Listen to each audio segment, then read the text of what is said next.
stuff. Well, hey, welcome back to the Pastor Pod. We're on episode 91. If you're new with us, I'm Josh. I'm a pastor in Venice, Florida. If you're not sure where that's at, it's on the southwest coast of Florida. I'm here with my co-host and good friend and Boston Red Sox fan, Jay Mudd. I'm from Orlando. If you don't know where that's at, put your finger in the middle of Florida, and that's where I'm at. Right in the middle, right in central Florida. Yeah. Find the mouse house on the map, and I live in the Google back door. Disney. And that's right. I live in the back door. Look right behind it. That's right. You'll see a picture of me right in front of it, right behind it. Josh, how are you, man? It's official. No, it's not officially fall. I can't say that. And it bothers me right now that everybody's like, it's fall. It's not officially fall until September 23rd. Yeah, it's second summer. That's what I call it. Second summer. Florida doesn't count for weather-wise at all. No, it's cooler summer. It's actually, we had a little cool front blow in this last Labor Day weekend. When I say cool front, understand where I live. That means it's in the 80s and it's not 98% humidity. So it actually felt pretty nice. I got away and spent some time with family. And my son Micah just turned 11. So we got away for a couple of nights and enjoyed some time in O-Town, Orlando, actually, right around, not far from where you guys live. But you guys were out of town a little bit that weekend too. Seminoles put down a whooping on LSU. The underdogs took them. It was good. I watched the game from my living room because I didn't get to go to the game. I wanted to go to that game, but I didn't go. But you were there. The Golden Goose was there. Alan. Alan was there with his son, Trey, and it was awesome. And Micah was really, months before, Daddy, I'd love to go to the Florida State LSU game. And I'm like, well, that's a big game, buddy. I don't know if we could pull that off. And so we worked it out, and man, that place was shaking. I heard 10 million people watch the game, and that's not counting all the people that had their cable canceled last minute by ESPN on different, apparently cable channels like lost ESPN right before football kicked off. So for me, Labor Day weekend is like one of the greatest weekends of the year because it kicks off college football. And it was a lot of fun to be there for the game and really just to have an incredible memory with Micah. I saw Rick Herman there. He's been on the podcast before, wonderful friend. And then I know there's a lot of different other people there that night, but yeah, it was packed. It was crazy. I'm glad we won. I was kind of hoping we wouldn't get blown out. We had a blast. It turns out Rick didn't have your correct number. You realize that he'd been texting you and he didn't even have your number. Yeah, he had taken a picture of me. Like we were seated not far from one another in the end zone. And so he comes up behind me and like grabbed me from behind and was messing with me. And it was great to see him and his wife, Cheryl. But he goes, hey, I texted you a picture of you and Micah and you didn't respond. And I was like, oh, I didn't get it. I said, do you have my old number? He goes, maybe I do. And I'm like, you probably think I've been ghosting you this whole time, and that's the thing. Like if you've ever changed your phone number, that is one of the things, like, how do you get the word out? You don't want to post it online for like everyone that you don't know to have your number, but then you forget to share it. And so anyway. So here's what we're going to do on the podcast. Here's what we're going to do to solve the problem. Because Josh, you're a big deal and people need to know how to get a hold of you. So in the comment section, I'm going to drop your personal cell phone for everybody to have that wants it, that doesn't have it. So you can check it. Okay. So if you need Josh's number, look on the podcast in the comment section and I'll drop his personal number. Not really. Okay, I'm lying. The only problem is I can edit is just as well as you can. I'll put your number in there. We're gonna battle back and forth. So I told you before we got on this, I solved that problem because when I moved to Florida, I got a new number, but I kept my old one. I ported it to Google, and so now I have two numbers. I have my Boston number and my Florida number, and depending on how close we are and how often we talk is what number you will have, and it's easy to identify. You either get green bubbles or blue bubbles. Blue bubbles is my Florida number. Green bubbles is my Boston number.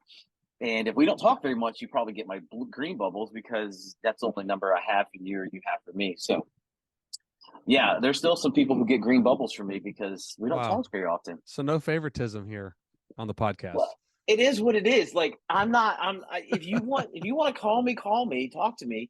You should reach out to me. And there has been some there's some people that transition from green bubbles to blue bubbles because they'll say, wait a minute, why do you have green bubbles?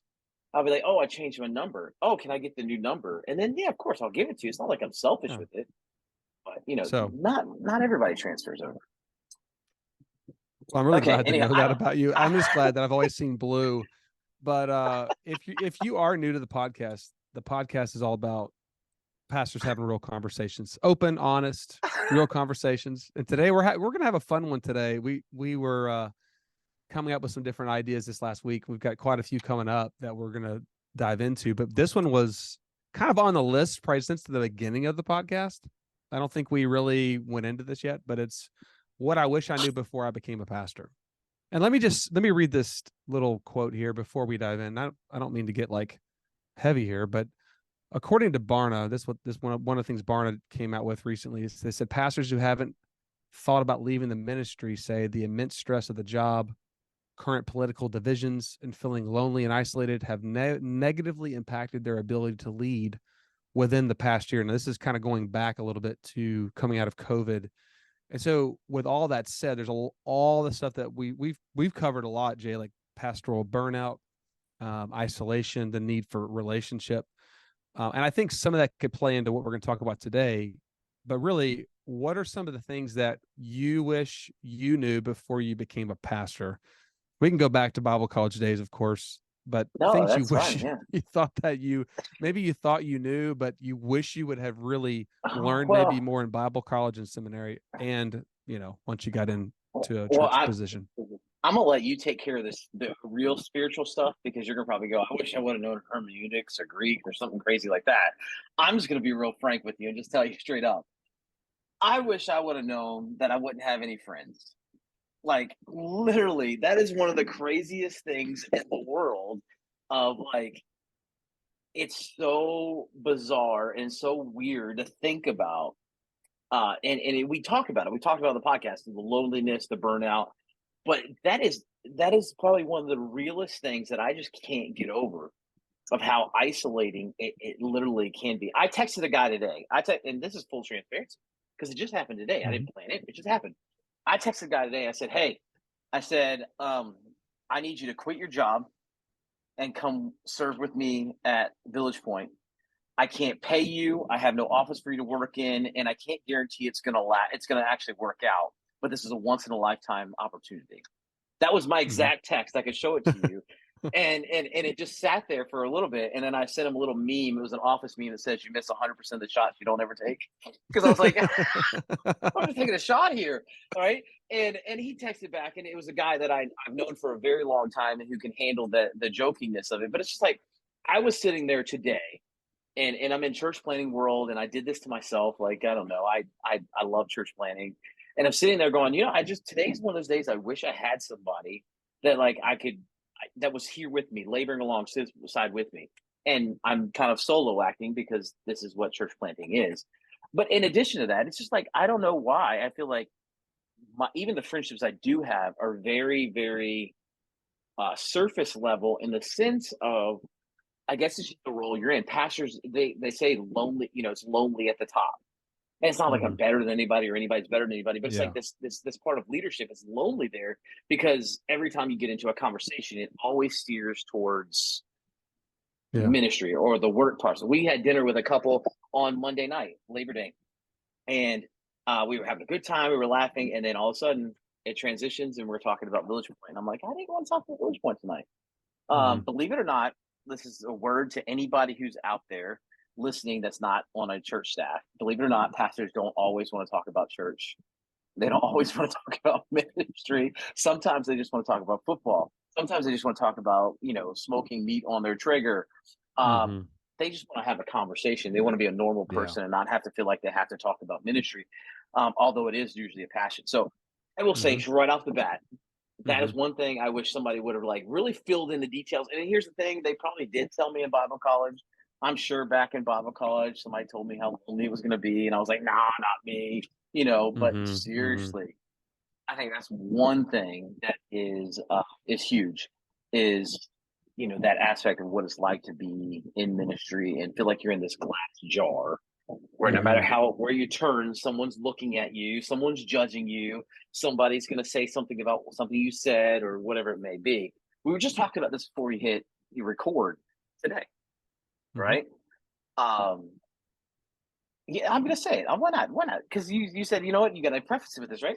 I got a call last week, and a guy was like, I'm ranting, Josh. I'm sorry, but I got a call This is last good. week. And this guy said, this is a friend of mine from Boston. He said, hey, would you be willing, if I got you tickets, would you be willing to come to Philadelphia and watch a game with me, an NFL game with me? Josh, I've never been to an NFL game. Never in my life. I lived in Boston for a long time. Had the opportunity to get tickets to a Pats game, but my son was going to be born, so I chose my son over the Pats game. You know, probably a good choice. It's My probably wife a was good really choice. happy. My wife Good was job. really happy with. My wife was really I'm really happy proud with of that. you. Yeah, see, it was a good choice. I've been to NBA games, but again, this is being paid for and things like that. But I'm actually afraid to tell people I'm going to do it because I'm afraid people are going to judge me and go, "Well, okay, you're a church planner, so how are you going to how are you just going to go to Philadelphia and see a game?" Because somebody's taking care of that, but I'm afraid to say anything because I'm in this glass jar. Somebody's going to look at it and go, "Well, I'm not going to give to that church. He's using it to go to a Eagles game. I don't even like the Eagles, but I do like the person who invited me. I like him a lot. Good person, good friend of mine. Hopefully, we'll talk about something more than ministry while we're there. But well, I think that hits on something that, like, it's the unspoken stuff. It's they might not ever say that to your face, but people they think that. And of course, we're not called to live for people's approval, but we're leading people, and people have opinions. And I echo that too. I mean, one, Dr. Tanner, if you remember him, that one thing I think I mentioned, it might have been last fall on the podcast, but just he said that you're probably going to have around 3 to 4 close friends, and one of those is probably going to be your wife. And if she's running with you, right, in college or wherever you meet her, and she's going the same direction, you'll probably get married, and that'll probably be your key, like, lifelong, friends that are going to be with you through thick and thin. Now, that's people that's like other pastors probably, or other people that are outside the local church where you serve. Are you kind of leaning on that? Like, the church, the community you live in, it's hard to build close friends there? Or are you just saying in general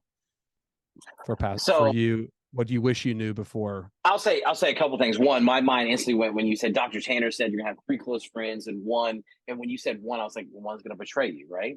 So Oh, I hope not. that's what I thought you were maybe. gonna say. Well, yeah, he was saying if one of them's like a girl, you're probably going to marry her, and right. and that came true for me.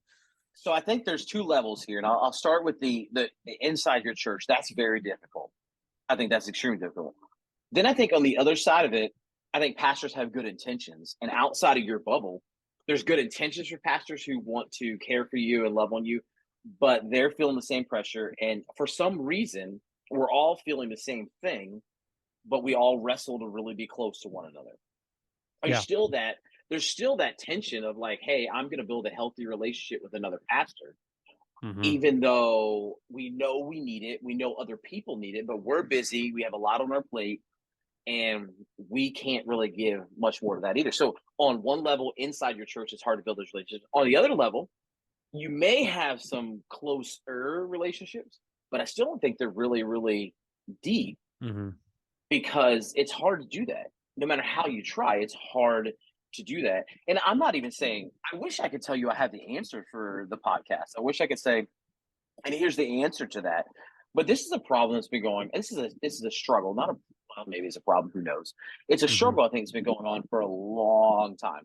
It's not new. That research you showed was from years ago, and I think it's still relevant today. Pastors just they struggle to make real in-depth friendships, and the struggle is real. And I wish that would have been dealt with even more before I became a pastor, because I'm a guy who loves relationships. I love people. I feed off of it. When I have people, I get energized from it. On the other side, my wife, who gets drained from it because she's an introvert, I get energized by people. When I'm around a crowd, when I'm around people, I get energy from it. So yeah, so without that in my life, without that energy, it can get done. Yeah. So that's me. Josh, what about you? I mean, I've talked a lot. No, I would say I would say I agree with you. I mean, shush. I don't know if it's a guy thing, if we struggle more with friendship, like the deeper friendship, than it is for the ladies. But I've had to work through that. And whenever you've lived in different places and you've pastored different places and then you leave and then you move, it's really hard. I would say the strain of the emotional side of ministry. I don't think that was really as emphasized, maybe for me. I mean, and Jay, I grew up in a pastor's home. I mean, I feel like I have a little bit of a.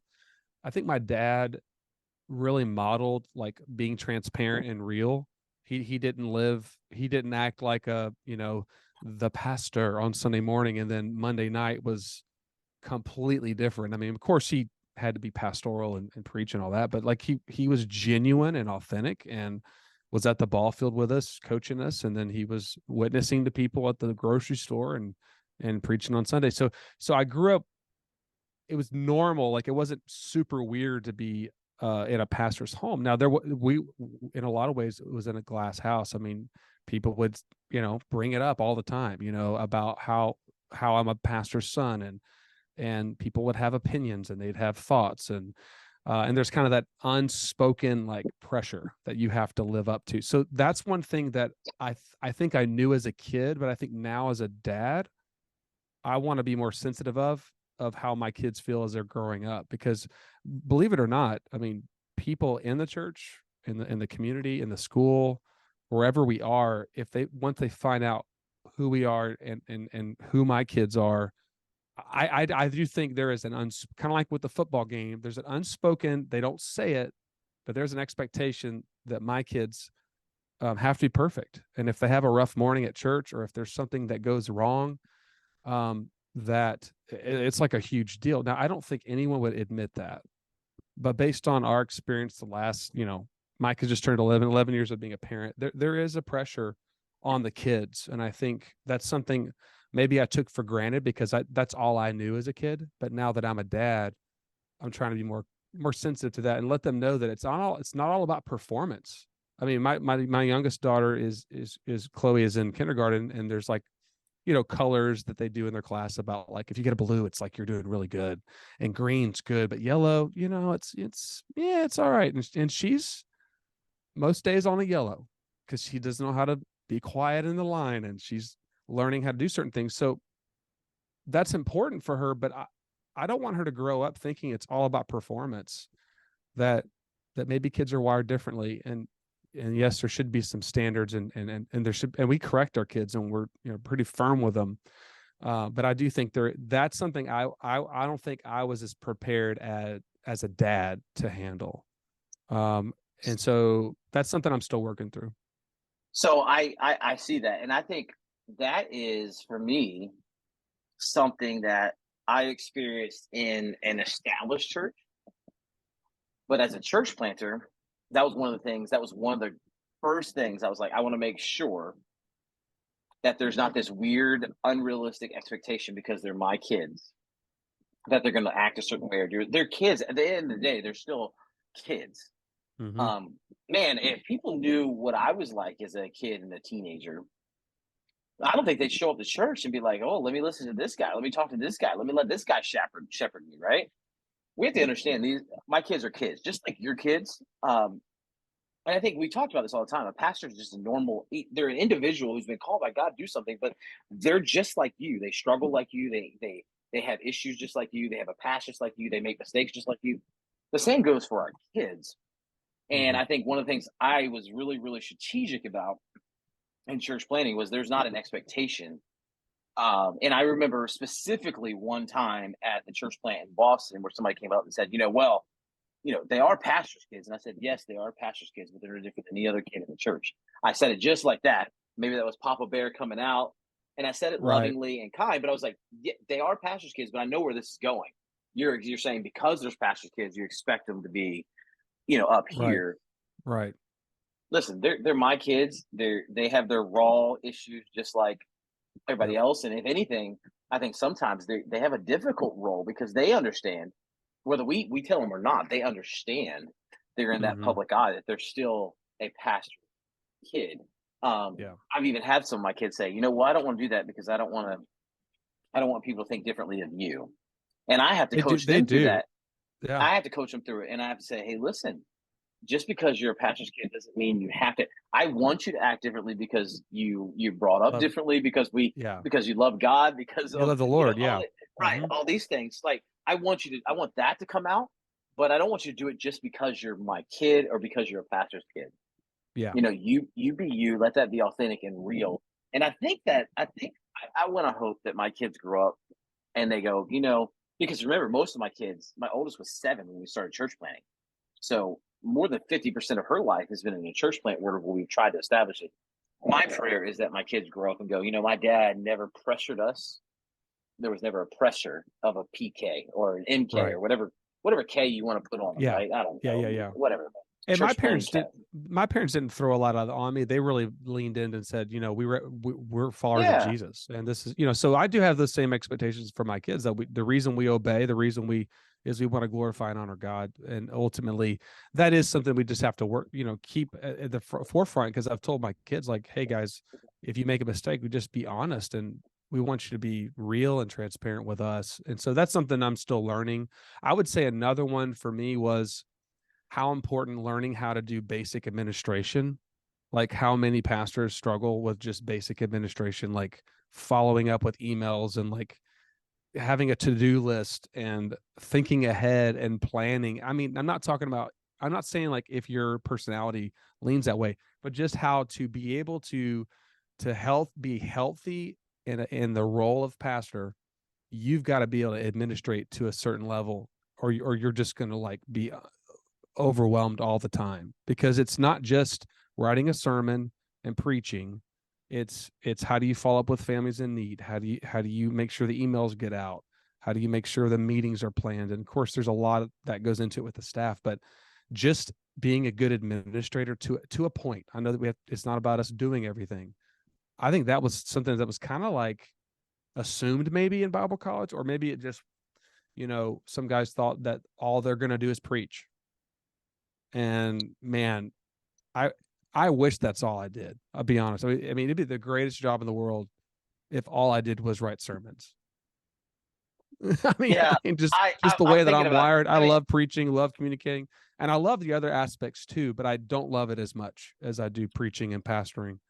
So right. I'm with you. I love spending time with people and preaching. Those are two things I love doing: is building new relationships and preaching. Spending time with people. If that's all mhm. I could do, it'd be great. And I agree with you. Um, if it wasn't for the military, I don't think I would have any of those skills.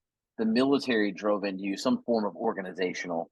Mhm. For the listeners who don't know, I did a short stint in the military where I got to blow up things and wreck tanks, and there's the stories for other days. But I had a fun time in the military, cost the taxpayers a ton of money, and outside of that, I learned some organization, some of those things that I think benefited me well. But I can see if you didn't grow up learning any of that, if that was dependent just straight on Bible Right. college or anything to do that, Mhm. that could definitely be a tension point um, for um, for ministry. Josh, for me, there's another thing that I think, again, these are things that I think is touched on. I think all these things are touched on at some point in Bible college, but emphasized, right? Um, Again, sometimes people and just the human nature, and I think there needs to be a little bit more. And I think something I would have wished we would have learned a little bit more about is just human nature and how people think and process things. Um, People, Jesus refers to us in the scripture, people in general, as sheep. And he does that Mhm. really intentionally. And there's more, more I get to know people, the more, I lead from the perspective of being a pastor. And more I look at myself in the mirror, I realize that what Jesus really meant by being a sheep is we're difficult, we're stubborn. You ever seen a sheep? They're very stubborn animals, very stubborn animals, Mhm. very, very tough animals to lead. They don't always follow. You have to knock them around. The rod brings me comfort, but that rod was not really meant for comfort. Put you in your Mhm. place.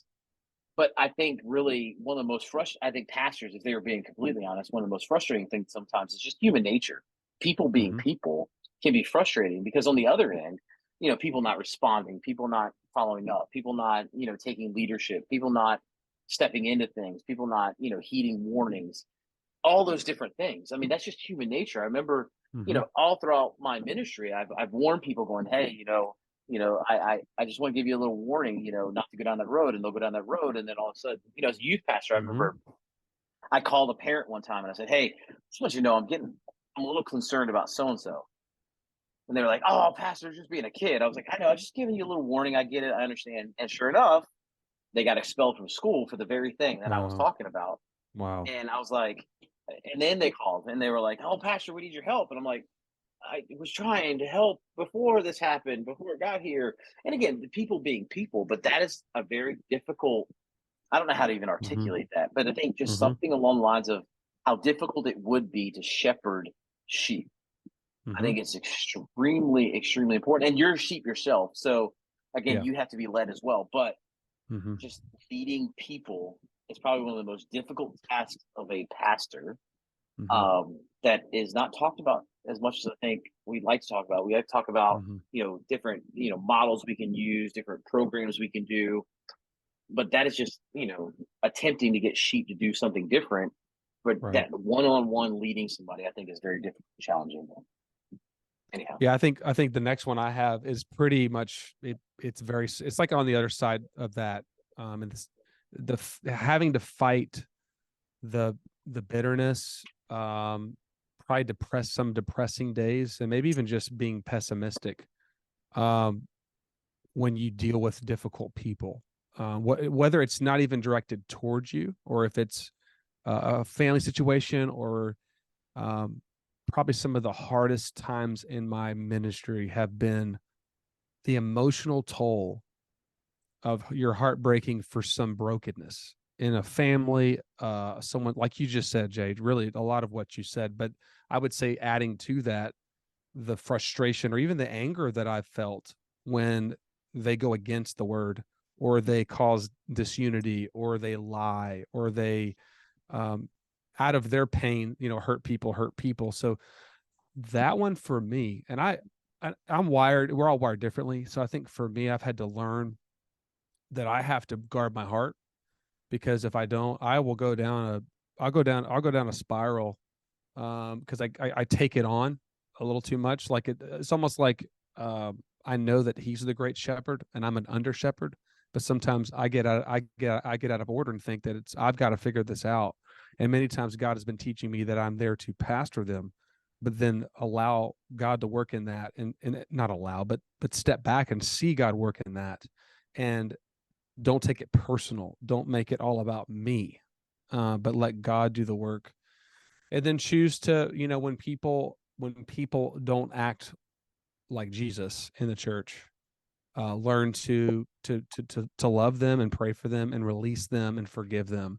And the same is true for me when I've hurt others, to be someone that is asking for forgiveness. So I think fighting for unity and learning to not go down a path of constant bitterness, like stuff like when people leave a church, right? That hurts pastors. It's one of, you know, I would say that might be a whole another one we'd add to the list. But when a family that you've poured into and you love deeply leaves the church, and many times will never even say why, or even thank you, or even let you know.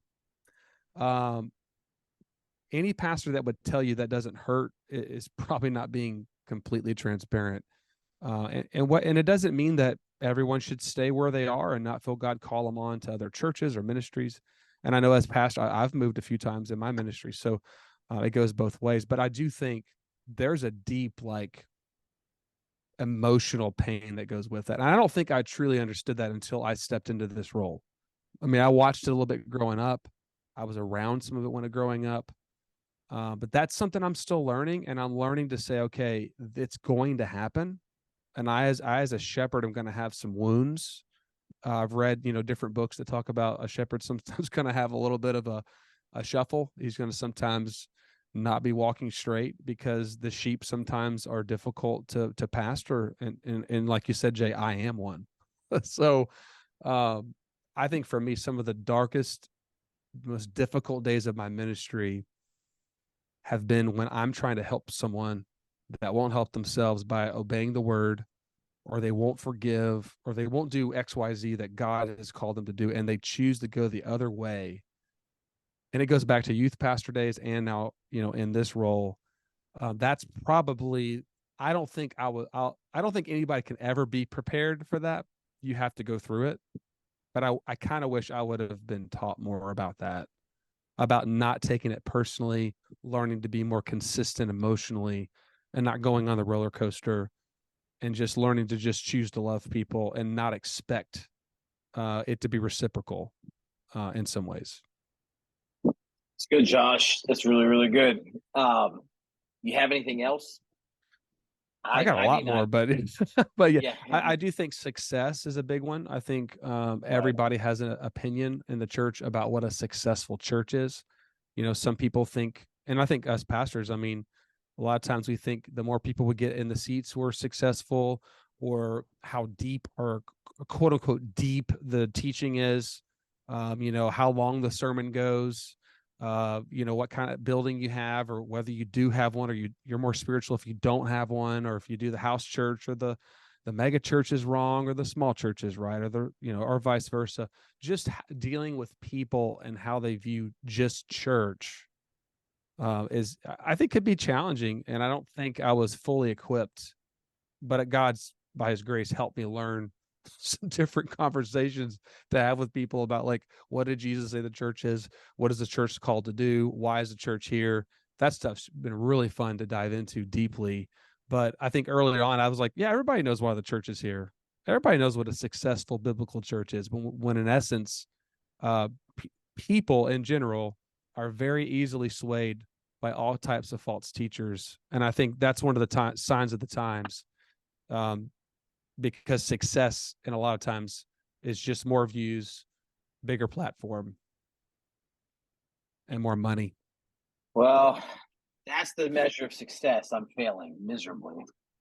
Uh, And I'm not saying it is. I'm saying it could. There's aspects of that could speak to God's using that and blessing that. But at the end of the right. day, faithfulness and being true to the Word of God and true to the calling God has placed on your life, Jay, and everybody else listening, whether you're a pastor or not.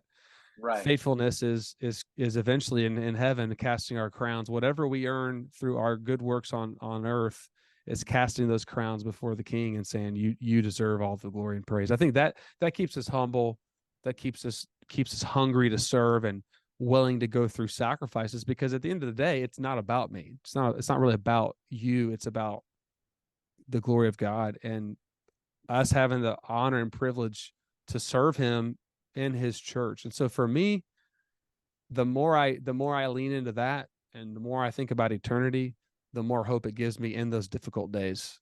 When I say, man, I wish I'd have known this before I went into it. I think that's really a great way to sum up everything, honestly, is, we can all come up with our lists of things that we wish we had known. But the proper perspective to have is, in all reality, a lot of things that we put a lot of weight into don't matter as much as we make it out to be. They Mm-hmm. don't matter as much. At the end of the day, eternity really puts everything into perspective. Every one of us is going to breathe our last breath. Every one of us is going to, at some point, I'm not going to be, I'm gonna grow old. One day I'm going to pass, and I'm going to go spend eternity with Jesus, and my legacy will live on through my kids. But honestly, eventually my Yeah. name won't be remembered by many, and that's Yeah. okay. I'm okay with Mm-hmm. that. I really am. I just want to be faithful with what I've got right now. I want to be faithful with who I've got, who God has put in my path right now to minister to love on, to shepherd, Mm-hmm. and do the best I possibly can with it. And all these other things, they have to be dealt with, though. I mean, whether it be the loneliness, whether it be the success things that we were just talking about, whether it be, our kids, all these things have to be dealt with. And really, I think that's the one thing we need to make sure that we are encouraging people is, something's causing you to struggle, causing you to, not be able to live out God's calling in your life. That's a great indicator that it needs to be dealt with Yeah. on a deeper level. Yeah. That might mean you need to get some support and some support around you, some help. You may need to seek out some help, call somebody and ask them about it. Because again, if any of those things that we're talking about get to a point where we cannot function and do what God has called us to do, we need to reach out and get some support Mm-hmm. and some help. because those are Yeah. indicators that anything that steps in the line of going, hey, I can no longer function and do what God is telling me to do, or it distracts us from that, that is when we need to make sure that we're seeking the proper help and support, and reaching out to somebody. And I think that's really the avenue. I tell people all the time, I want to make sure I have a good enough relationship with anybody to where when life hits them, they know they can call me and there's not going to be any judgment. There's not going to be any, I'm not going to look down upon you. I'm just going to come alongside you and I'm going to support you. Hmm. If you just need me to come sit in your garage and just sit there and be present, I can do that. And I've done that. To me, that's where I want relationships to be at. I want to be at least somebody that you can call, and there will never be any judgment. There will never be any condemnation on anything that you've done, you said, anything that's Yeah. happened. I just want to be there for you because at the end of the day, um, I'm here to walk alongside you and help you take those steps that are necessary. So I think really you could come up with a million things that we wish you would have known, but we have to look at the indicators and go, something's standing in the way of me living out God's calling. If that's the case, that's when we need to reach out for the support we need.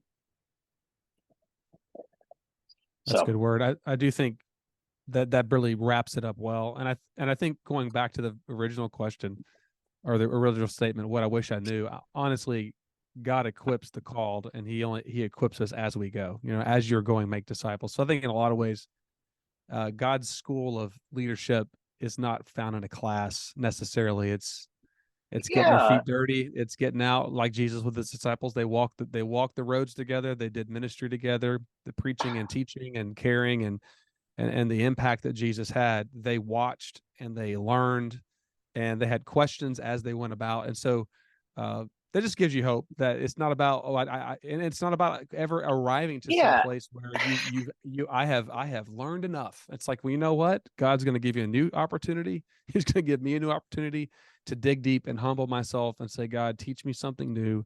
Remind me of who I am and who you are. I'm not going to compare myself with anybody else. I'm not going to compare myself with a size of a church or a different type of ministry or a different type of pastor. I'm ultimately looking to you, right? Hebrews 12, look to Jesus and the author and finisher of our faith. That keeps me grounded and focused and centered because man, with everything going on in the world and in every church has people and we all have needs and have brokenness and pain. And I think for me, that's something that God continues to bring me back to. Even something I'm going to cover this Sunday, for the message about, 1 John 2:15-17, that he who does the will of the Lord endures forever. But living for the world and do not love the world or the things of this world, the pride, the lust of the flesh, the pride of life, leads to just brokenness. And I think if we can maintain a focus on making a difference in eternity, and like you, Jay, every day, every conversation, every phone call, every meeting at the school, all the meetings you're having, the parties you're having with, people joining the church and people that are checking out what it means to know Jesus, every touch, every investment, every seed being planted, God's going to use that. And I think it just brings us to that point of dependence on the Lord. So yeah. I mean, like you said, I doubt the disciples were fully. I mean, they didn't know what they were doing when they started. They had to learn as they go. So that's a good word.